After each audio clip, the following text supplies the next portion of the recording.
on it, waiting on. Hey, friends and family, how y'all doing? This is Mark Lynn Stickler here with another exciting episode of Tales from the Blerdside. This is episode 2, which we're going to call Deaf Comic Book Jam. And I'll let everybody introduce themselves and we'll go ahead and get started. So, Kev, you to my right, so go ahead. Kevin Patrick, former professor, art professor,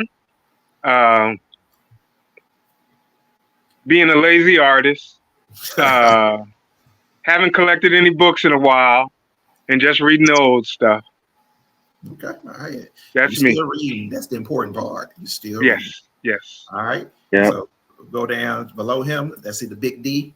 Introduce Yeah. yourself, sir. So Damon Watson. Let's see.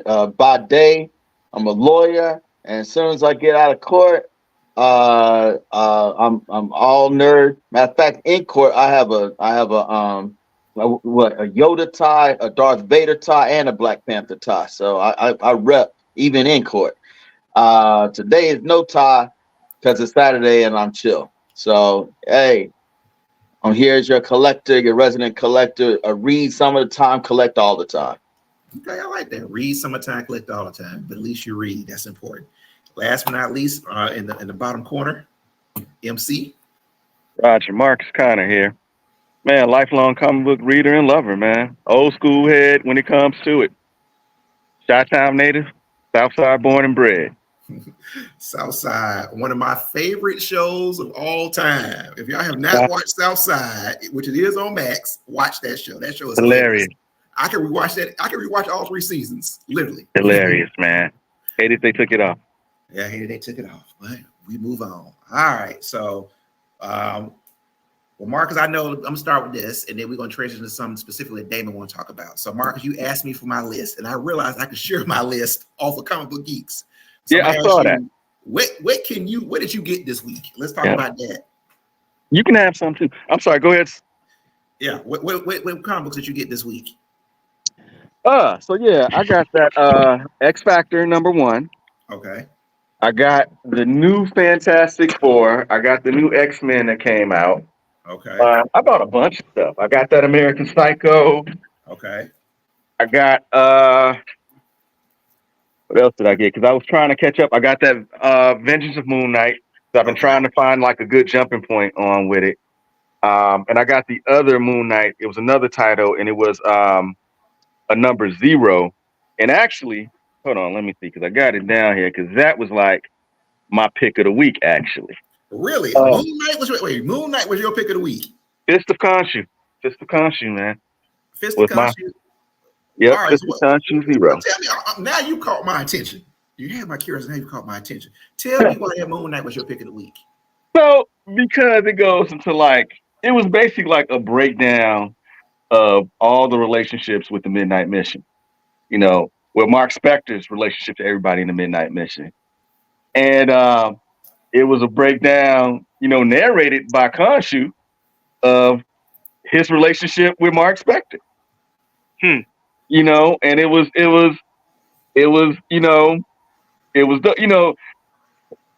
this whole thing started when I think it was it Garth Ennis when he did no, it wasn't Garth Ennis. No, not with Moon Knight.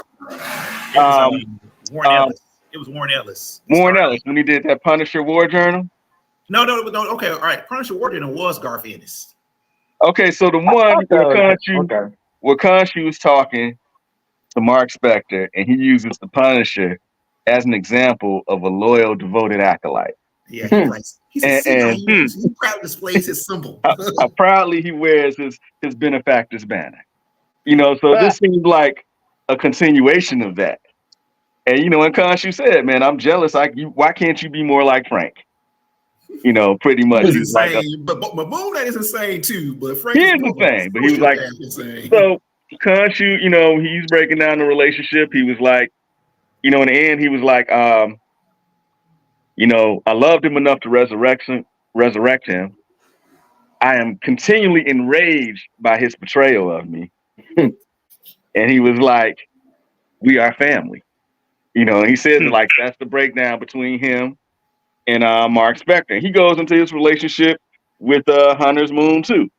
But you could tell when he described his dynamic with Mark Spector that it was much deeper than that. I mean, he has brought the man back to life like what, 3 times? At least 3 times. And You I would say know, that, which ties into what Damon want to talk about. Mark Spector comes back to life in Blood Hunt, and that was a spectacular issue right there. yeah, They went to Asgard and broke out Khonshu because when Jason Aaron was writing Avengers, he basically souped up Moon Knight with the power of Khonshu. Moon Knight basically beat the whole Avengers team, and it ended when they had to lock Khonshu into this Asgardian prison. And of course, with the whole Blood Hunt, then they had to release him to help. So I did like that part. That issue was spectacular when they released Moon Knight is getting some real love one way or another because he's got a series inside of he has a tie-ins. There's of course his appearance in the core books and the reinterpretation of Moon Knight and Khonshu and Ra in the Ultimate Black Panther run. That's a great point, Damon. That is a great point. I will say this. One of the things I like about Moon Knight, and and it ties into his whole schizophrenic personality and everything, is he's always changing because the moon always changes. I don't like that they always show Khonshu the same way. Like you got a couple different Moon Knights. You got Moon Knight in the case. You got Moon Knight and my favorite version is when he always suits up when he comes back suited and booted with the bow tie. And that was the first one we saw in Warren Ellis. When Warren Ellis was writing Moon Knight, when he was Mr. Knight and he was the detective, people coming in to solve cases and stuff in the middle of the night. They steadily draw Khonshu the same way. They have him looking like a mummy with a crow's head. But I'm like, it would be good to see this guy be as variable as the thing he represents, the moon. Waxing, waning, full, half full, slender. It would be good to me. That would be like a great artistic take, and it would add to the story. But that's just my own 2 cents, man. I like that. So Kevin, you probably the longest reader. What are your thoughts on Moon Knight? Here we go. No, I'm a huge fan of the character just in general, Moon Knight. Again, I remember his origins. I had picked up very recently, I'll say last summer, Essential Moon Knight, which was basically the initial Sienkiewicz pages, which are just beautiful because it shows him evolving as an artist. And it started in Werewolf by Night. That's where it started. That they were introducing Moon Knight. Know that Moon Knight was actually a guest star in Werewolf by Night. Werewolf by Night also had a tie-in, and he was in Blood Hunters and had a tie-in. At least I think that's Werewolf by Night. J. Jonah Jameson's son.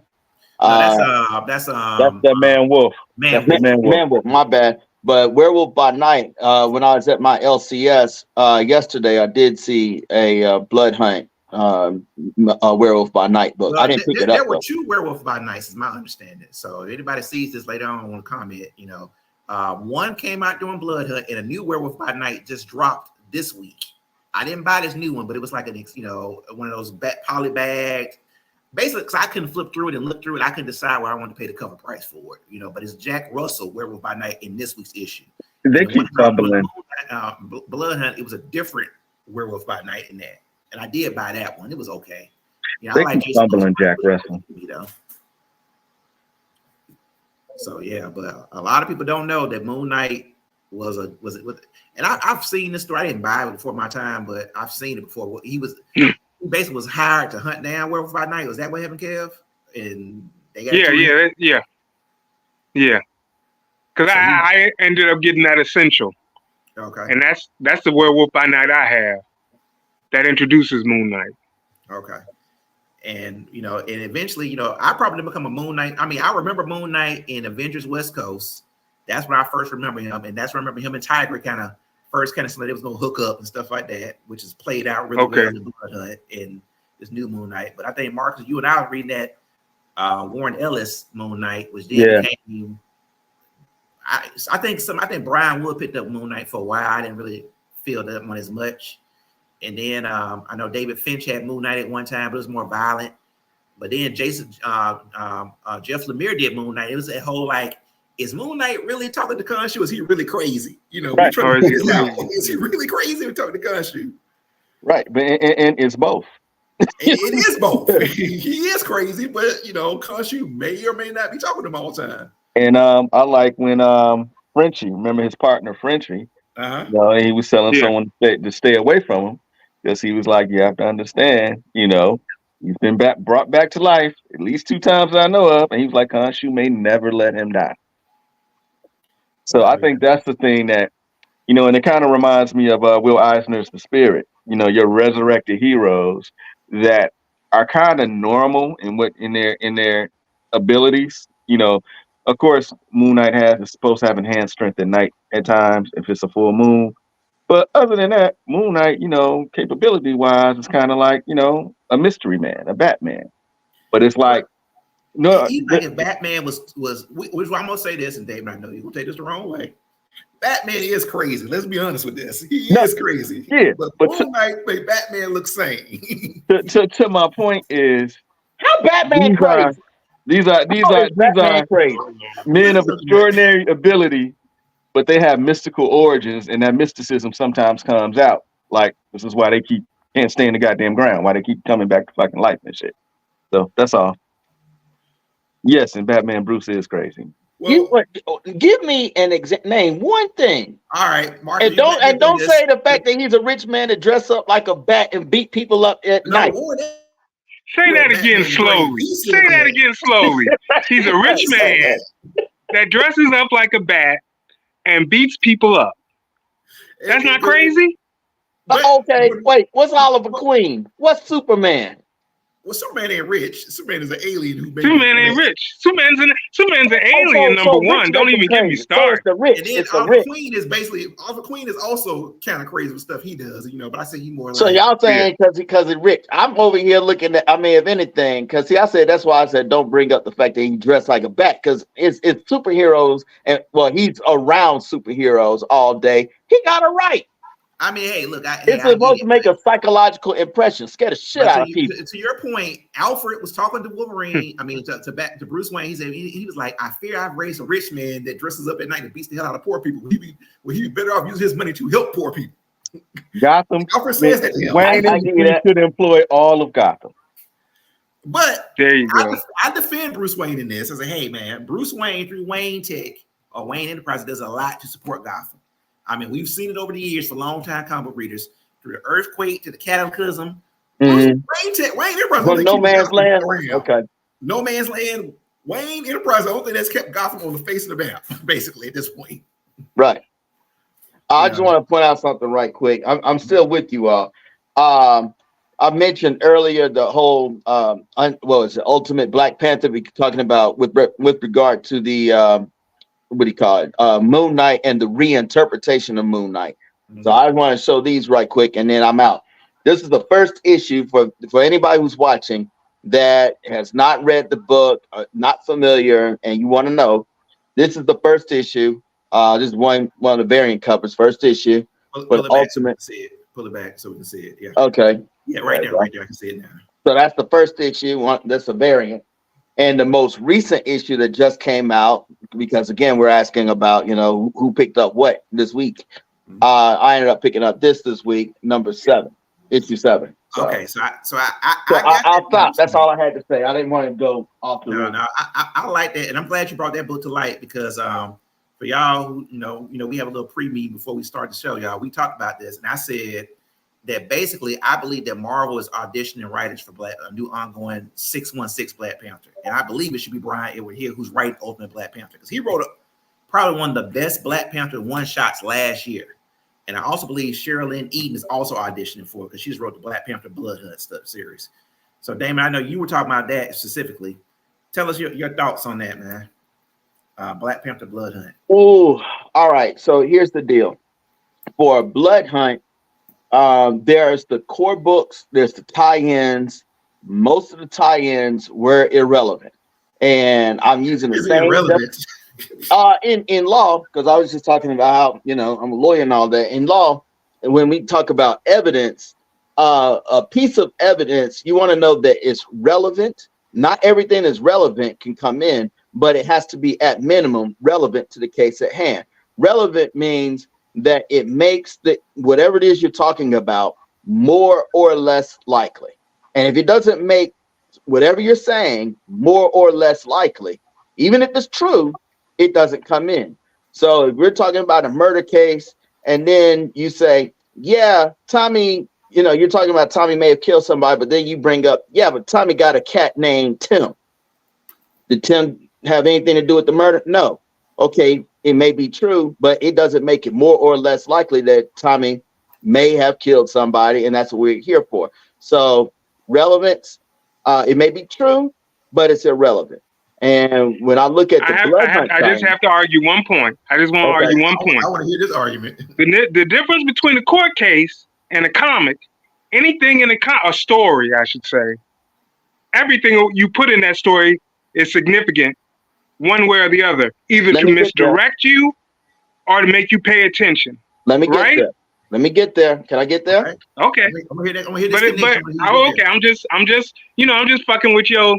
I got you. Your caramel. That's all. Go ahead. But let me get there because I was gonna make it make sense. I went off on a tangent. I got to turn it back around. Okay. All right. Here we go. This is what I was about to say. Some of the books, Blood Hunt is not just the core stories, and the fifth issue. This is the last issue of the core story. All right. I don't know if you can see that. That's the fifth issue, and this right here is a key book, I think, at least for the year across Marvel. This is why do you think it's a key book? Oh, I'm gonna get there. Okay. Let me get that. So here it is. It's the overall Blood Hunt is the book, the core book, and it is the tie-ins. Sherilyn Eaton's run on Black Panther made certain things possible in the core book. Wolverine's story made nothing possible in the core story. It doesn't take away. It makes nothing more. And it makes nothing more or less likely that the Avengers would be able to overcome Blade. Nothing happened. Psylocke, nothing in her story made it more or less likely that the Avengers will overcome Blade. There was nothing that happened in Magic's book that made it more or less likely that the Avengers will overcome Blade.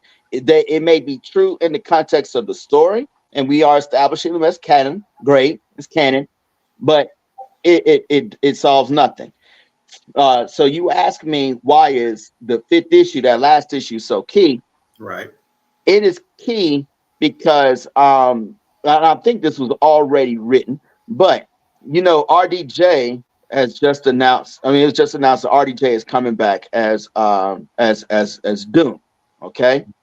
And so all the people that are into their spec books already ran out there buying up their Doom books. They've been buying Infamous Iron Man. Even I got me a copy.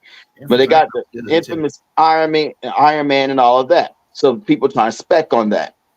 So in this story, Doom at the end of 5, Reed Richards, Doctor Strange went to Dr. Doom and saying, we need help. Him and Clea, they went to Doom saying, we need help to beat Varney, because Varney already possessed Blade.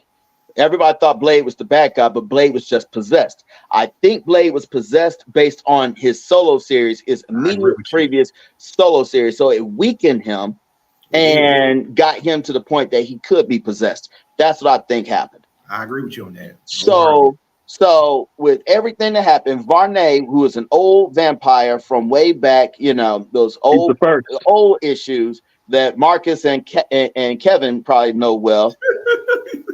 So Jed McKay decided he wanted to go digging in the crates. He went digging in the crates and got him a bad guy, a big bad, and that's Varney, who possessed Blade. So you have this vampire god possessing the Daywalker, and they have released, like you said, they triggered the Dark Force energy by unlocking all the Dark Force users, such as Cloak and others as well, all over the planet. So in order to defeat it, with the Avengers getting their asses handed to them one time and then them trying to come back and fight, they still needed support. It just wasn't enough. Khonshu released, what's his name? Mark Spector, And so Mark Spector came back with all the previous Moon Knights, and they got into the fight and, to support the Avengers. That wasn't enough.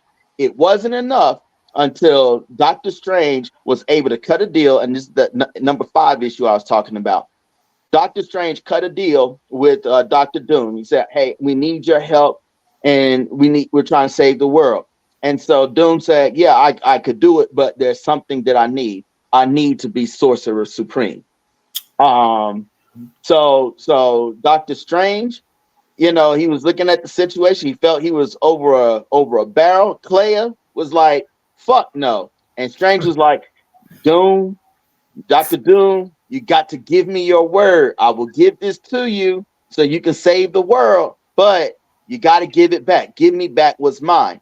And so Dr. Doom, he looked at him for a little bit. He waited, and he said, "You have my word, the word of Doom." And so Strange went ahead and gave him the Sorcerer Supreme power. So that made Dr. Doom the Sorcerer Supreme, as well as all the other power he has. He uses that. Oh, and he co-opted all the kids from the Strange Academy. So that book ties in. So he had all the kids from the Strange Academy as his own people now, and he used his own power now as the Sorcerer Supreme. And yes, he fights. He releases some energy. Now let me go back to something that I missed. Miles Morales was bitten by Blade early on. So Miles Morales was turned into a vampire. So he was bitten by Blade while possessed by Varney, while Varney possessed Blade. In addition, you already know that there's Bloodline. That's Blade's daughter. So they needed somebody who could take out Blade. Okay? So first, Bloodline, I'm trying to say her name again, Brianna. Yeah. She attacks with a sword, stabs Blade. She's been fighting about the whole issue of whether or not she's going back and forth on that. So she went ahead and stabbed Blade.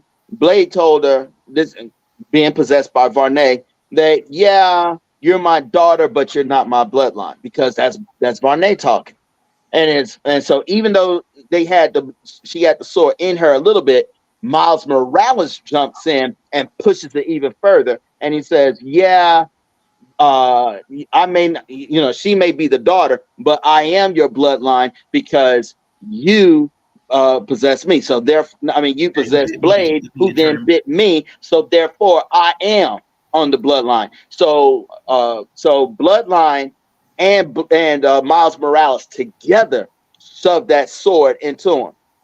That caused Varney, that disrupted Varney's power, his hold over Blade. So that basically ejected him like the eject button on the boom box. As soon as that happened, going back to Doom, Stephen Strange and Dr. Doom, they said, "All right, now attack." That's when Doom released that energy, and then beat Varney. So that's not the thing though.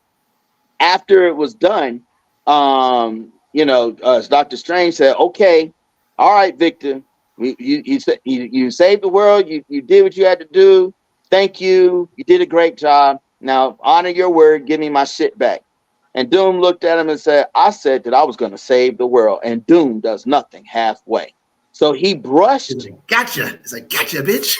He brushed Doctor Strange away because Doctor Strange was projecting himself because he too had been bitten by Blade. His body had been turned into a vampire, so he's appearing in spirit form. So Doom was just did like that and whisked him away like he was just some steam that you just don't want to smell anymore or whatever. So he pushed him away like that, and now he is, as of issue 5, he is the Sorcerer Supreme of all Marvel. So let me stop you here, because Marcus, you had a comment about this. What did you say about Doom being Sorcerer Supreme? I said he's gonna be a better Sorcerer Supreme than Strange ever was. How so? I want to know how so. Why do you think this? First of all, we know the whole thing between Doom. He has 2 rivals.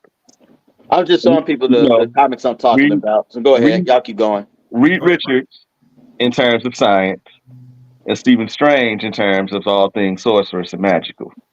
Those are the two mugs who he can't stand. So you can't he's stand him.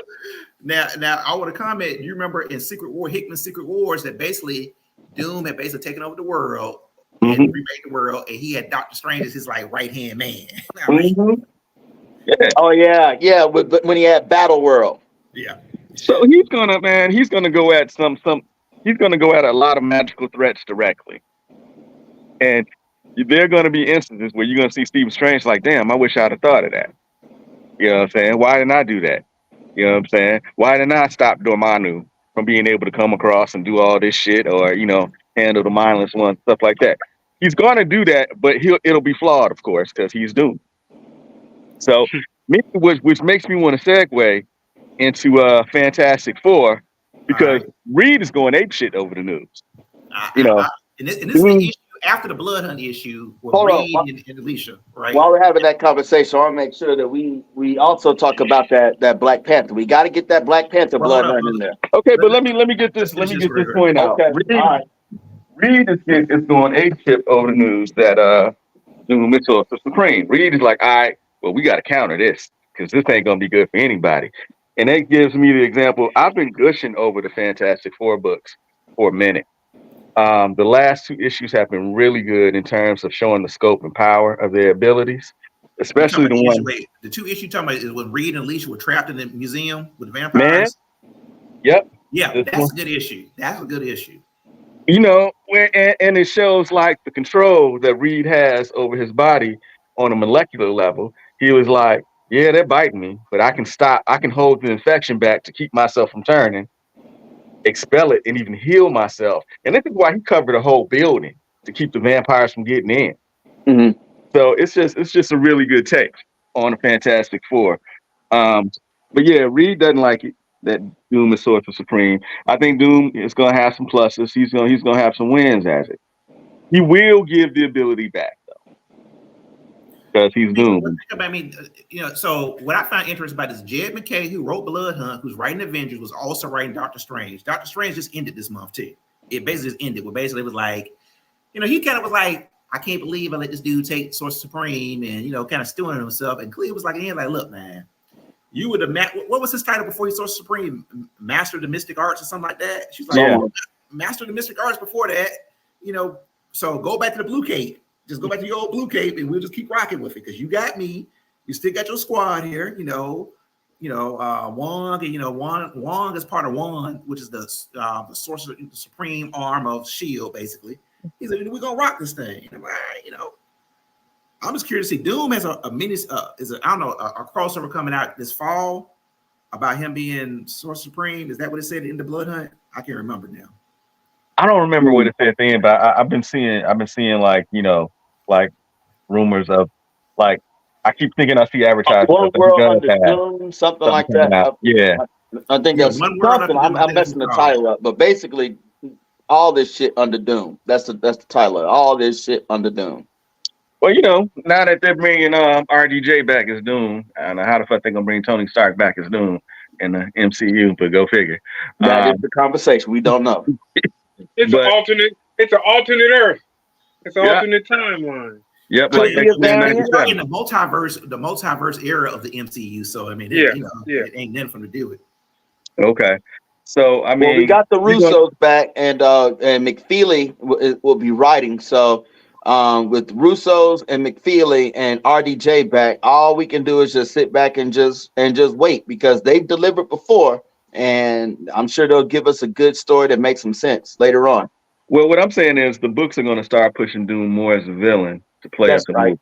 That's right. The same way the books were pushing Kang as the villain up until this whole thing happened with Jennifer Majors, because Kang was supposed to be the big villain for Jed McKay's Avengers run. That whole Avengers run was predicated on like Kang being this threat and he bringing this big threat. They formed a specific team to combat whatever threat Kang was going to pose. But now it's like, oh well, corporate Disney go ahead and say that. Change direction, so we're gonna change direction. I think we should go ahead and just say with the elephant in the room, with the success, the introduction, and the success of the MCU under the leadership of Kevin Feige. Kevin Feige is by default, he is the de facto EIC, editor-in-chief of Marvel. So whatever it is they're doing on the MCU side, that's going to get reflected in the books. And yeah, in some kind of way, the books can't deeply contradict what's happening in the movies. The movies will have more. The movies can influence at this point. The movies will influence the current books more than the current books will influence the movies. The movies, MCU will be getting their stories inspired by old stories. That's why you see your Infinity Gauntlet. That's why you see whatever else. But bottom line, like the Age of Ultron, Civil War, all that stuff, that'll be influential. That's why you see it. But going forward, it's one Marvel under Feige, and y'all and everybody else just needs one to get Marvel around. under Feige. Yeah. All right, so Kev, let me I get don't disagree. Kev, you a big Fantastic Four fan, especially the Byrne era. What are your take on this whole situation with Doom?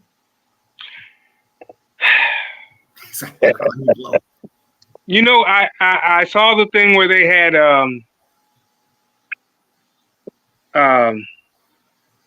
Oh Boy is Doom, right? Right. But I think all this multiversal stuff turns everything on its ear. So that's to get our attention. But always, and we have to accept this, always comic books about superheroes. Fuck Doom. You understand what I'm saying? Doom he can have a heroic moment. And part of that is what Secret Wars was about at one time, right? He becomes all powerful, and this is what I do with my power. But explain that. We'll go into detail on that, Kevin, for people who don't, because some people don't know they just know the Hickman Secret War. They don't know the original Secret War. So kind of explain, go into that moment right there. Well, in the original Secret Wars, they went to Battle World, right? As my memory, because I have not looked at this again, but Doom won. Doom got to beyond his power, right? And he became a god. And he's not a good guy. And that lesson, listen now, that lesson's not going to go away. Dr. Doom, no matter who plays him and no matter how well he plays him, and even if it's the multiverse, Dr. Doom's fatal flaw is his arrogance. Yes. Yeah. Tony Stark's fatal flaw is his arrogance. Put those two together, somebody has to clean this all up. That's what we're looking for, because we don't know who the hero is in the new multiversal saga, because it can't be Captain America unless it's Falcon, right? He can be, but they ain't gonna let a brother go that far, even though I appreciate what they're doing with him. Somebody else is gonna have to fix things. It's gonna be Tony Stark ain't gonna fix nothing else. This is a chance for RDJ to be in the candy shop and show off how well he can act again. Right? And Kev, to your point, my thought is it's going to be Peter Parker is going to be the one, because I think because in MCU, Peter Parker and Tony Stark were very close. Yeah. So I think it wouldn't surprise me that when they see that, hey, the Doom that's attacking them, it looks just like Tony Stark, or is a version of Tony Stark. It's going to affect him the most, and the character arc is going to be him having to go up and basically defeat his mentor. And also, Peter Parker from the last Spider-Man was kind of on the outside. Nobody knows who he is. He kind of on his own. So I can see this being a redemption arc, getting him back involved with everybody.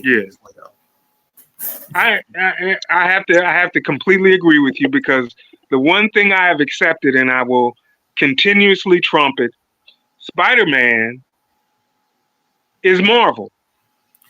Spider-Man is the hero of Marvel. He's the most financially profitable character ever. I mean, the merchandise alone of Spider-Man outsells everybody.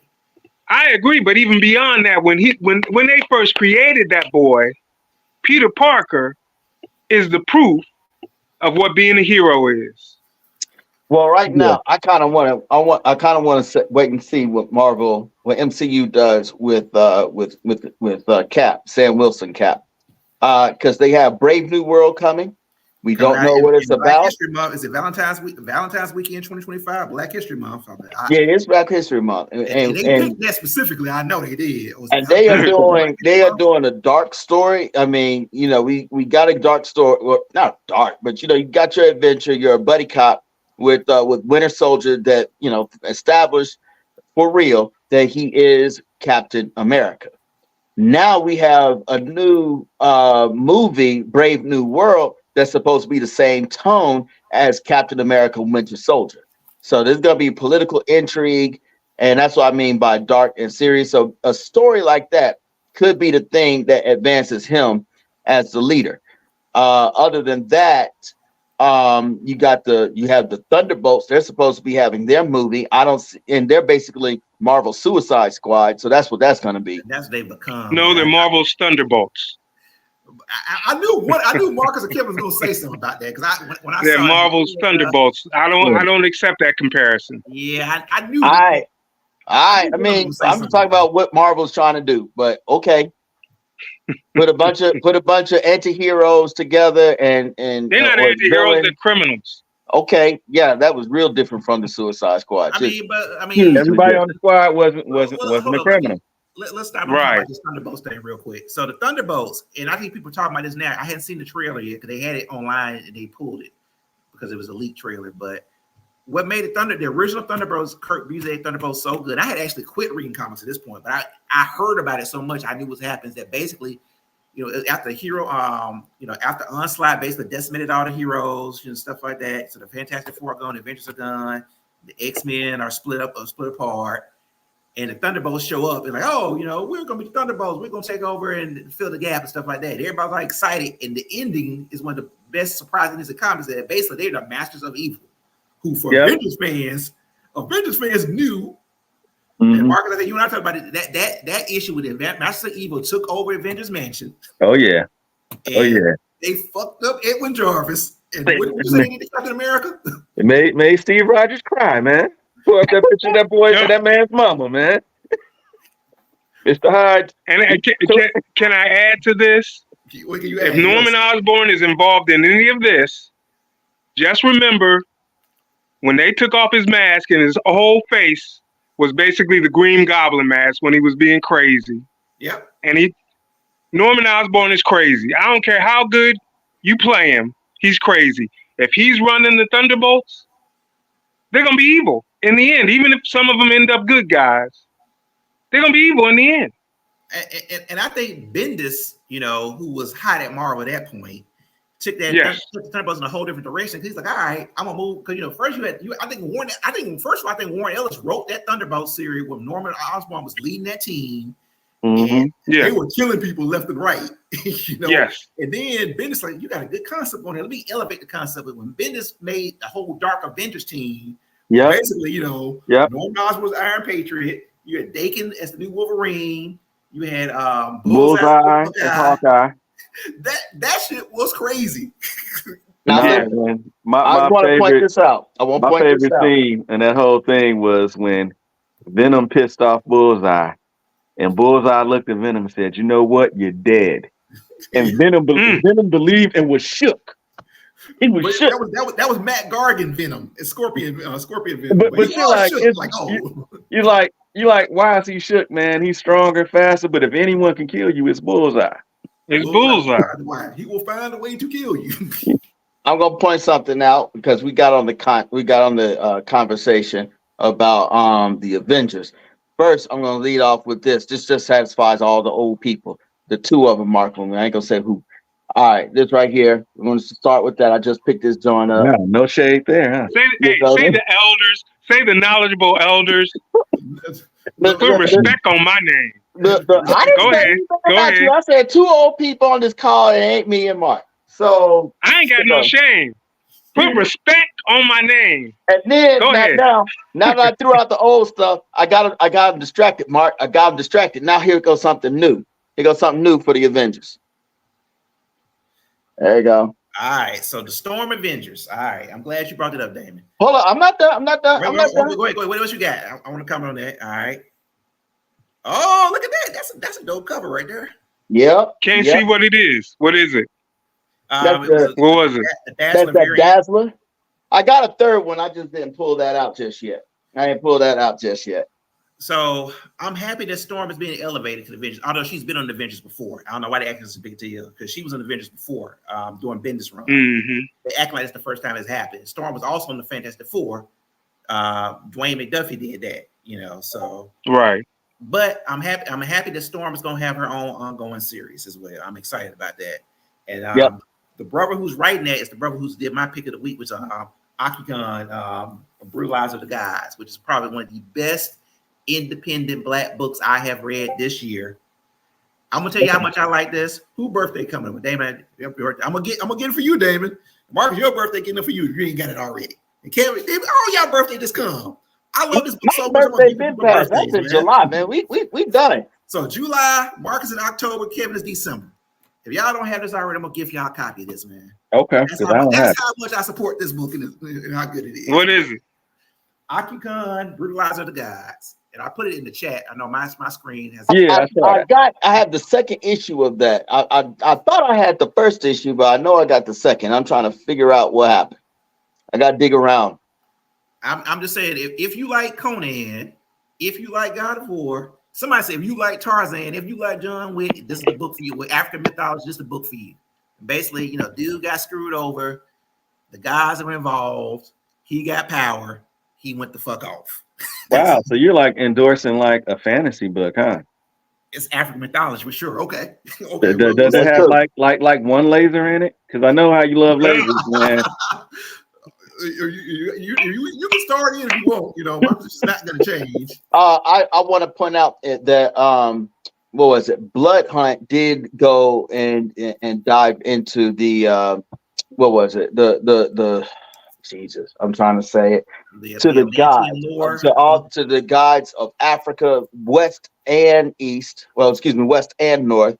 They drew and talked about the distinction. So that's something that came up. They went back. They basically drew from some old appearances in Thor, and I gotta get those books later on. They talked about that on BCL, and I intend to get those books later. But Kevin, because you haven't read that Avengers 17 that I just showed you is a jumping on point. So this one has this is them reeling from what happened from the events of Blood Hunt. And they're looking, the Avengers feel like like they failed. And some people are saying we ain't really failed. I mean, we saved thousands of lives. And others are like, yeah, true, but one life was too much, and we got we had our asses handed to us. We need to expand people that we're dealing with and all this other stuff down the line. Let me stop you right there, because we've had this conversation before in Avengers when Bendis' run ended and Hickman's run started. Like, we need to go bigger. Do y'all remember that? The Avengers need to be bigger. And it became this whole Avengers world and all that stuff. Avengers have been big before. So I'm like, we reinvented in Aaron's run, it was like the infinite Avengers across multiple timelines. I'm like, all right, I agree with what they said, and she was like, well, this is an extinction. And I was like, well, this is an extinction level event. You said, but 1,000 people died, but it was an extinction level event though. Yeah. Right. But isn't this the one didn't they talk about the fact that the Avengers had not really been there that much for the X-Men, but the X-Men don't mind being down for the Avengers, and they need to start reaching out and have a little bit more representation among mutants rather. Well, yeah, but in this go around, it's been much better because the Avengers actually coordinate with the X-Men during the whole fall of X and Powers. Mm-hmm. They did coordinate with them. They came through when they needed to, which is probably Marcus Kevin. This is the most I've seen the Avengers work with the X-Men in years, to be perfectly honest. So what we're looking at now, talk to you now, Kevin, because like I said, I think you said you hadn't read this week. What we're looking at now is for Avengers 17. They know they got to do better. They got to turn some things around. So Captain America, Sam, whoever you want to call him, Sam Wilson flew over there to the other flying mutant that's also known as Storm. And they were flying and talking together, and he invited her in. He said, yeah, please be down. So she's going to be down. Now, what's the threat that's coming this time? Hyperion is coming back, and he's pissed, and he's gonna be which Hyperion? Because you know Hyperion, Mark's what I'm talking about. Crazy Hyperion is. But you know, this is a nutty when he's decided that he want to take out the planet Earth. Just was it because he feels like some shit is fake? He found out he's during fake. the Jason Aaron run, basically Mephisto basically created an alternate universe where basically the Avengers never existed and the Squadron Supreme were the primary heroes of this Earth. Mm-hmm. You know, but it was still 616, which is an alternate version of 616, but the Avengers never existed. So that's where this Hyperion is coming from. So this is gonna be there. Oh well, what do we do? Superman's coming to get us. Marvel's version of that. Yeah. And so they can do all the shit to Hyperion that they would have done to, you know, a hypothetical, you know, Superman like event or the Century. You know what I'm saying? It's the same deal. But I mean, shoot, you got Blue Marvel. I saw something where it was like Storm against Hyperion. I was like, I don't see how that works unless a lot of people are dying. Well, I mean, the thing about Storm, and here's my thing: Storm works well when she has a writer who knows how to write her. Yeah. Al Ewing did exceptionally well with Storm in Sword and X-Men Red. Storm consistently went against people that in some X-Men titles she'd lost against, but she was smart and she was savage and rude and like, all right, you think you got me? I saw Storm take them, especially when she teamed with Magneto against who was the Eternal that came out and killed like a whole planet full of people. You talking about Uranos? Uranos. They let Uranos out for an hour to kill people, and only Magneto and Storm basically held their own against him. Yeah.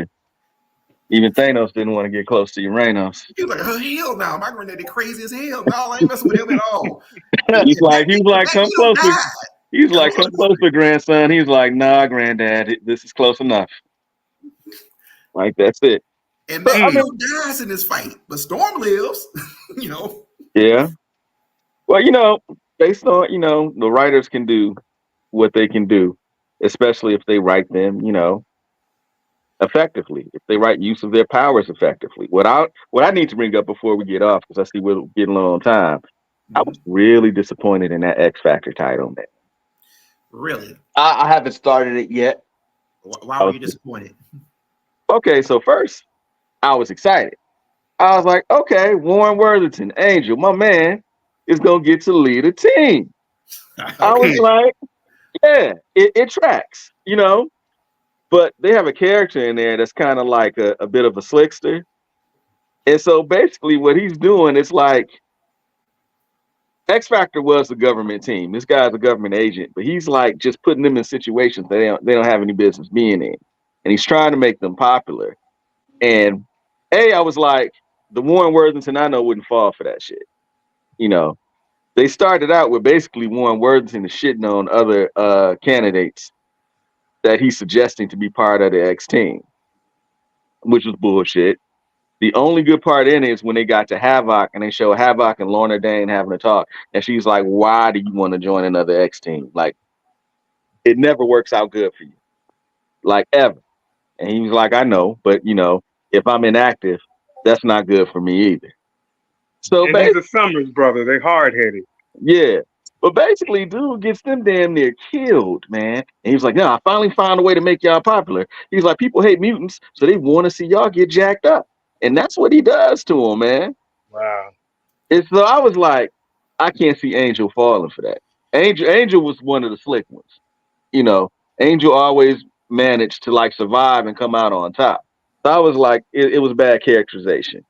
Well, I'll say this much. I read that it wasn't as good as I'm just being honest, it wasn't as good as I thought it was going to be. I enjoyed it enough, but I also put in my review for it. I said, this is ecstatic all over again. We've seen this before. The first ecstatic, that's what happened. The team got killed, the new team took their place. And they shitted on my girl Frenzy, and I didn't like that. I don't tolerate that. No, Frenzy survived, didn't she? No, she survived, but when dude suggested Frenzy be part of the team, Angel was like, what, are you trying to make me quit? Oh, yeah. Now I'm gonna tell you who I felt bad for. I felt bad for Rusty. Rusty, man. For y'all who know who Rusty is from the old X Factor, Rusty ain't caught a break at all. Ever. Also, the new jumping on point, since you brought up X Factor, X Force is out. Jeffrey Thorne is writing it. And if you all want to know how that's going to go down, it's the team that's being led by Forge, and he recruited in the book he recruits Sage, and there are others on the team. I'm not even going to get off into all that, but you got Forge and Sage together. Jeffrey said that the angle that they're going for now, that he's going for with this, think planetary. So they're going to go off dealing with things. And the second issue that's coming up, I think he said that they're supposed to be, they're on their way to Wakanda. So they're not going to stay long. They're not going to stay long on that, but they are on their way to Wakanda. And Gail Simone is on that Uncanny book. Yeah, it's the Uncanny, right? Yeah. Gail She's has on, Uncanny. so she's on Uncanny. I did read Uncanny, and when I would say this much, it is the most Chris Claremont like X-Men book I've read in a long time. Mm-hmm. Yeah, she's channeling Claremont, but that's not a bad thing though. Not a bad thing. Heads and people talking and like, why am I here? What am I doing? But before we cut out, I got one last question, and I thought about this. Storm has led several versions of X-Men teams. Why should she not be the leader of the Avengers? That's what I'm thinking the conflict gonna be. She's like, wait a minute, y'all bring me on here, but I could be the leader here, right? That's we don't know. I mean, see how it plays out. Captain Marvel is the leader, She should, but Storm, she's not gonna operate like that. It would be dope if she would. Captain Marvel have a good relationship. Yeah, she's not gonna come in and be like, "Oh, I should be leader." And if anything, she's gonna come in and be like, "I'm here to represent the mutant, to like protect mutant interests." That's what she's gonna be on. Like, yeah, like she's there as a necessity, not to like take over and shit. I agree, but Storm, on this current Avengers team, Tony Stark's been a leader. Sam Wilson's been the leader. Captain Marvel, Carol Danvers been the leader. I think this is in Storm. That's like 4 different people who led 4 different teams. Mm-hmm. It's an interesting dynamic. But everybody play their role. To me, the biggest disruptor is Iron Man, because Tony Stark just do what the fuck he want to do. Yeah, man. Tony always does. I'm smarter and richer than y'all, so I'm gonna just go ahead and do this what I wanted to do and fuck things up even more. T'Challa's on that team too, so he's also been a leader as well. So yeah. So, but even with all that, they still know how to work well with each other. So I think the thing to point out with the Avengers is that they have a chemistry. Right. But you know what? Avengers chemistry is good, but I think Avengers chemistry is not as good as X-Men chemistry in the fight. Oh no, because X-Men is family. Yep. I was about to say that. X-Men is family. Related, Kevin. Listen, X-Men is family, and it's about survival. Avengers is a team, got to do it. and it's about protection. If you're an Avenger, you're an Avenger by choice. If you're an X-Man, you're an X-Man because you have an existential reason to be a part of the team. I have to agree with that. Yep. And the X-Men don't believe in shooting the fair one at all. They're gonna mob up on you. Yeah. You saw that, you see that even in the cartoon. They're gonna mob up on you. Yeah. All right, then. Well, that we get ready to close it out. So do closing thoughts. We'll start with you, Marcus. What you got to say when we close out? In closing, there were some other things I checked out. I checked out that Superman in Action Comics. That was a good, well-written story. As far as like what happens when Clark and Lois have an argument. So I thought that was pretty dope. And that's all I got. Okay. All right, then. All right. Heading over to Big D. I came on here just really to tell you all about Blood Hunt and let you know that was the best Black series that you're going to get. The best low-key Black series that you're going to get from Marvel for a long time. All the time I was talking about what was irrelevant. Notice Miles Morales was not irrelevant. Notice Dracula, even though it should have been named Bloodline, but they called it Dracula and made Dracula the co-star in his own book so that they can focus on Blade's daughter.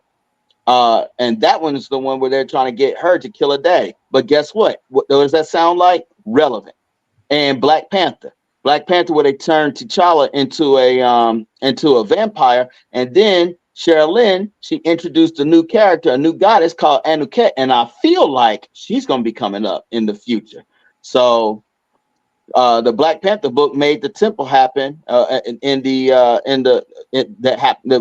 back the temple that Varney was looking for. So Miles Morales, uh, uh, uh, Dracula, and Blade, not Blade, Black Panther. Those books were very relevant, and most of the other tie-ins were just cash grabs. So I just thought it was real fascinating how all the Black books are the ones that had the most impact and had relevance altogether. So that's the best Black series that we're gonna see for a while, and it culminates with the Rise of Doom, which is kind of weird. That started off all about Blade, only to make it about Doom. But okay. It's okay. I actually agree with you wholeheartedly, man. The Black people really came in clutch in that series. They did. They did. I had to be honest with that. I'm not hating. I bought the Wolverine book. I bought the Magic. I bought the Psylocke. So I'm not. And I bought, what was it? The Blood Hunters first issue.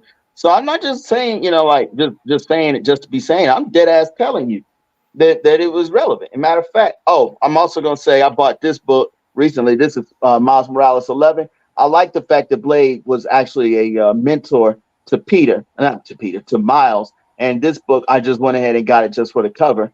And of course, the fact that they're together does have impact in the Miles Morales Blood Hunt series. So, well, Miles Morales is still stuck as a vampire. He's still stuck as a vampire. Oh yeah, and now because Doom did what he did, all vampires are daywalkers. Yeah, I'm sure that's going to be an issue later. Yeah, that's going to be a problem. Yeah. All right. So, Kev, what you got as we close out, man? I'm gonna have to say I haven't been in the superhero game in a minute, so the books that have held me really, I'm gonna have to say for the last half a year is reading Miracle Man, discovering Miracle Man, and reading that, and The Invisibles. Always The Invisibles. I went back to all the way through The Invisibles, and on another level, Planetary. But I'm just really into just character stories. You know what I mean? So I'm not as much looking for superheroes right now. I'm gonna try to come back to it, but the guys I know, I don't want to know nothing else about them right now because they're doing the same shit. You know what I mean? Mm-hmm. I want some new stuff, and they're doing interesting stuff with the movies and the TV shows. So the comics really have already led that way. You know what I mean? The Marvel and DC. So I'm trying to see if I can look at some independents or some stuff like that, or some graphic novels that'll grab me. I got something for you, Kevin. I got something for you since you like old stuff. Okay, I'm gonna take it back. You don't know what I like. Number one, you don't know what I like.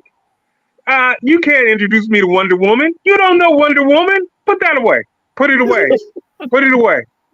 Put it away. You don't know who you're talking to. He gonna put Wonder Woman in front of me?